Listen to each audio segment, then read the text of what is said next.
Lesson 1, Traffic Laws and Regulations. Kapag sinabi kasi natin traffic laws and regulations, meaning nakalog dito yung traffic sign. Kapag sinabi kasi natin red, means stop. Pag green naman means to go. Pag yellow naman is prepare to stop. Dito naman sa traffic laws and regulation, first is ensure the safety of all road users, including the drivers, passengers, cyclists, and pedestrians. By understanding and following traffic laws, rules, and regulation, nagpakontribute ito ng safer driving path, right environment for everyone. So let's proceed to the topic of lesson 2, important provision of RA 4136.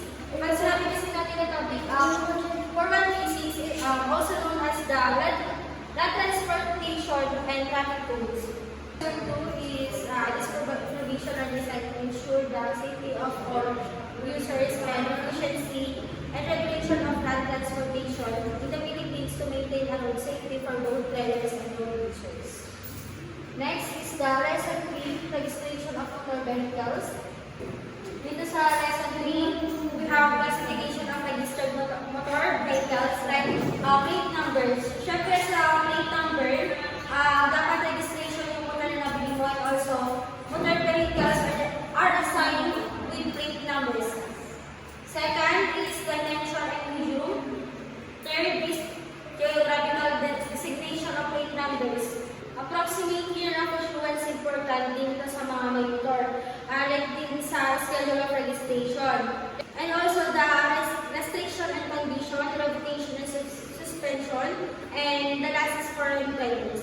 These provisions ensure that only qualified individuals are permitted to drive, enhancing the road safety and promoting responsible driving behavior. So the lesson 4 is provision of driver's licenses. Dito sa provision ng driver licenses, nakapalaw dito yung types of licenses like professional licenses, non-professional licenses, and also the eligibility and application. Dito naman is dapat yung mga applicants must meet age requirements at least 18 years old for non-professional, and 21 years old is old for professional license. License validity and renewal. Licenses are valid for 3 years after which they must be renewed. And also the restriction and condition, revocation and suspension, and the last is foreign drivers. These provisions ensure that only qualified individuals are permitted to drive, enhancing the road safety and promoting responsible driving behavior.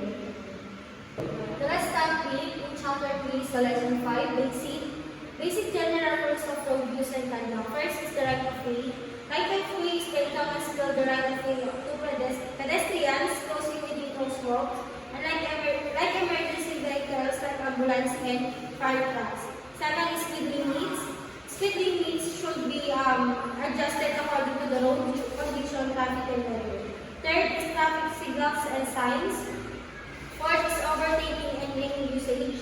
Overtaking must be done on the left side of the vehicle being overtaken and only when the road ahead is clear. Fifth is turning and signal.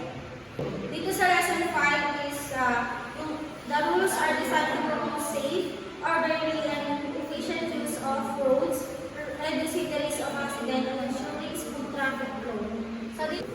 So nakapanood sa chapter 3 is all about the traffic laws, rules, and regulation and status na kung saan it is magsisilbing guide sa mga road users para